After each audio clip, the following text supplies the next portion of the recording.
यहाँ पे अश्लील गाने वाले को और अश्लीलता जो परोसते हैं लोग जी उन लोगों को तो यहाँ के स्टार मंच पे बुला करके सम्मानित करते हैं। जी तो फिर क्या भोजपुरी से निकल करके 3-3 सांसद गए पार्लियामेंट, लेकिन कभी उन्होंने कभी भी, हाँ एक हैं जो कि दिनेश लाल जी और एक रवि किशन जी, भी भोजपुरी को 8वें अनुसूची में शामिल कराने की एक बार आवाज़ उठाई थी पार्लियामेंट। बीजेपी कभी भी क्षेत्रीय भाषाओं को और क्षेत्रीय पॉलिटिकल पार्टियों को कभी पनपने नहीं देती है। ये बीजेपी का एक बड़ा एक सोच है। तो मान लीजिए कि जो लड़की हिया हाई वोल्टेज वाली करंट मारे ली, ऐसा ऐसा गाना गाने वाले को अगर बीजेपी टिकट दे देगी तो क्या किया जाएगा? फिर तो हर लहंगा उठा दे रिमोट से।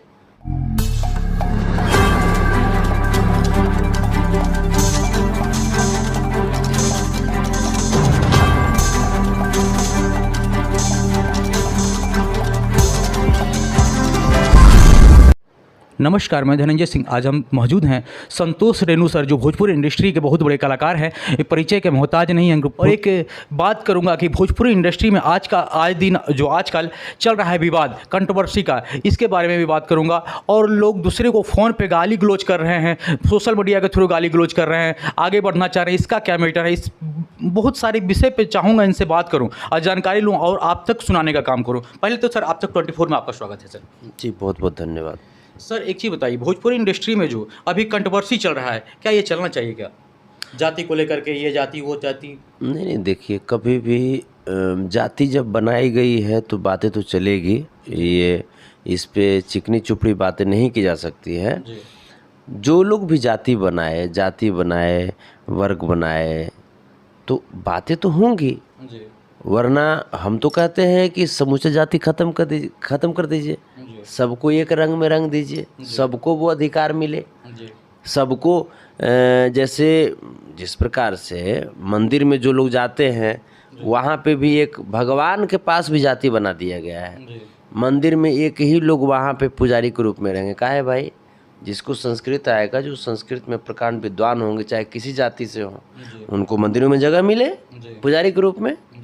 कॉलेजियम सिस्टम जिस प्रकार से है, जो न्यायिक जो जुडिशरी सेक्टर है, उसमें जो अच्छे लोग हैं, जो पढ़े लिखे विद्वान हैं, जो अच्छा निर्णय ले सकते हैं, जो परीक्षा है, वो मापदंड है, उसको जो पास कर सकते हैं या करते हैं, उनको बिल्कुल वहाँ पे बनाया जाए।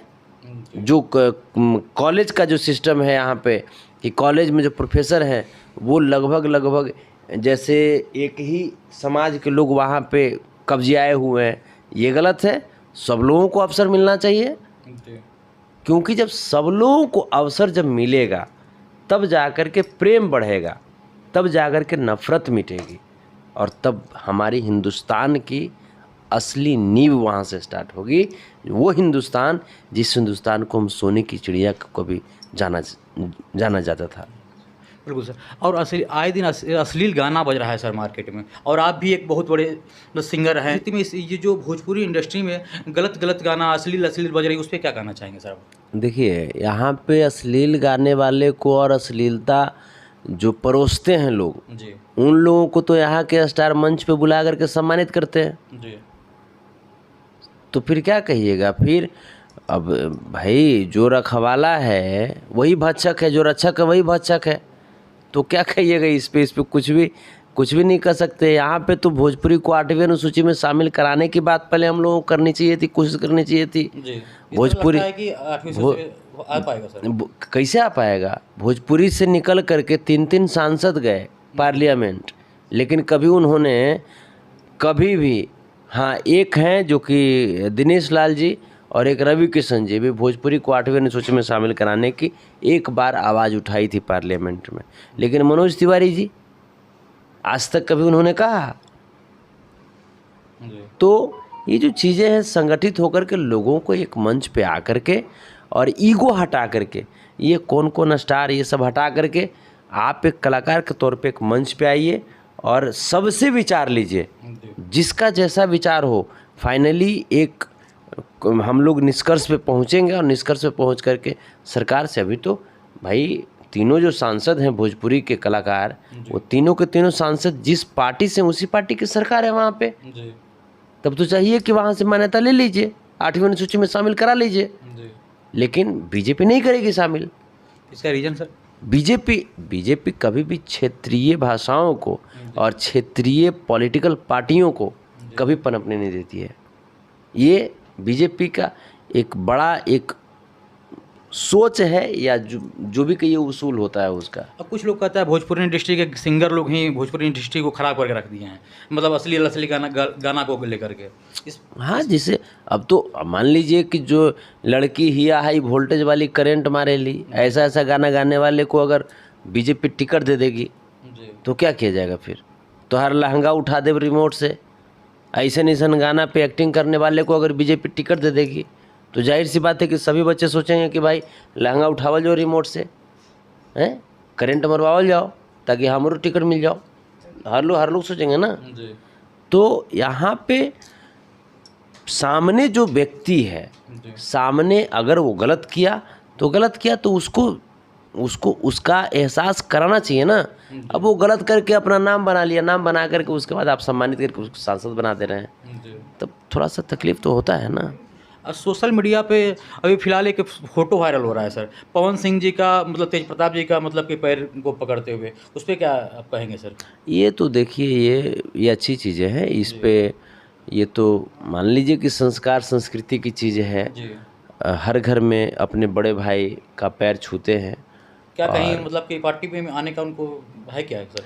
हो सकता है। जैसे जिस प्रकार से भाजपा की अस्तित्व गिर रही है, हर लोग भाजपा से अब डूबती नाव पे कौन सवार होना चाहेंगे। हर लोग भाजपा से अब अपना साइड पकड़ रहे हैं। सबकी अपनी अपनी करियर है।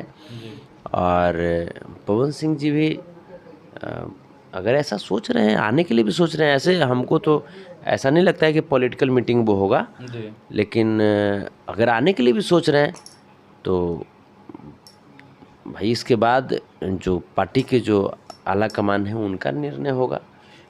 बातचीत जैसे हम लोगों की होती है कि हाँ, कैसे समाज को एक साथ रखना है, कैसे समाज को एक प्रेम के बंधन में जोड़ना है, हम लोगों को समाज से जो नफरत है उसको हटाना है, कैसे बिहार को आगे बढ़ाना है, कैसे देश को आगे बढ़ाना है, इस मुद्दे पे बातचीत होती है।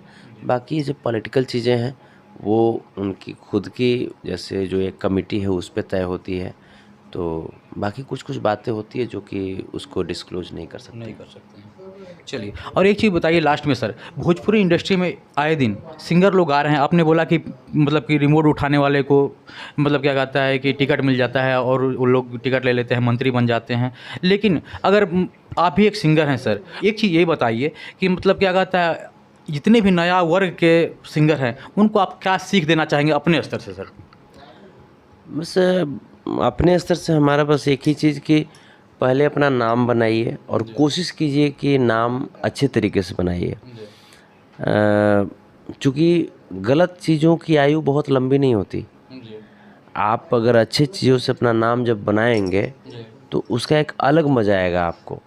उसकी जो जर्नी जो होगी, जब आप पहुंच करके जब पीछे जब देखेंगे तो पीछे भी बड़ा सुनहरा आपका बैकग्राउंड बन जाएगा और आगे का भविष्य तो सुनहरा रहेगा ही। बाकी बहुत बार आपको मेंटली हैरेस करते हैं लोग, इकोनॉमिकली हैरेस करते हैं, तो बचिए इन सब चीज़ों से। कोशिश कीजिए कि जो जेन्युइन लोग हैं वहाँ पे जाएं और मेहनत कीजिए। सबसे बड़ी चीज़, आपकी सफलता का कुंजी जो है वो मेहनत ही हो सकता है। क्योंकि खेसारी लाल यादव एक घर, माने वैसा घर से निकल करके कोई नहीं सोचा था, खुद खेसारी लाल यादव जी भी नहीं सोचे थे कि हम आज यहाँ पे पहुँचेंगे, लेकिन पहुँचे तो खून पसीना बहाए, मेहनत किए, 24 घंटा में 20 घंटा मेहनत किए। तो मेहनत जो है वो आपको हर मुकाम दिला देगी जिस मुकाम पे आप सोचे भी नहीं होंगे। धन्यवाद सर। लास्ट में आप तक 24 देखने वाले सभी श्रोतागण को क्या कहना चाहेंगे सर? बस ऐसे ही जो आपकी जो एक जेन्युइन खबरें या जेन्युइन प्रश्न पूछने की जो एक तरीका है, वैसे ही पूछते रहिए और लोगों को जेन्युइन खबरें आप दिखाते रहिए। धन्यवाद। देखते रहिए आप तक 24। हम धनंजय सिंह। जय हिंद, जय भारत।